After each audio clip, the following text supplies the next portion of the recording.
Sikubingelela siphinde sikwamukele khona lana ku-Select Africa News Updates. Ongumholi we-NFP osekuphele isikhathi eside engabonakali emphakathini, unkosazana Zanele Magwazi uthi usekulungele ukukhankasela ukhetho lukahulumeni basemakhaya oluzayo. Leli qembu liveze ukuthi unkosazana Magwazi Msibi uzobonakala ezindaweni eziningi ezahlukahlukene uma seliqalile ukukhankaso, yize senesikhathi eside engabonakali emphakathini ngenxa yokungalulami ngokuphelele kusukela agula ngo-2014.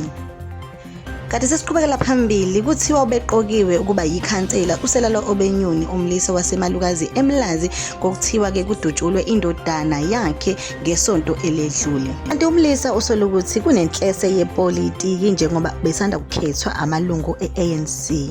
Kanti-ke sesiphethe mkhulu umsindo osuka kumaNazaretha ashaya amakhala, amaNazaretha aholwa umnumzane Mduduzi uNyazilwezulu Shembe ngeminikelo efakwa emathempelini okuthiwa kwakhiwa indlu yalo yesitezi engaphakathi ebuhleni. Bathi abashumayeli nabaholi sebaphila ngaphansi kwenkulu ingcindezi kulezi zinsuku njengoba kuthiwa-ke mabaqoqe yonke iminikelo emathempelini abo, uma kungenjalo-ke basatshiswa ngakho-ke ukuchithwa ezikhundleni.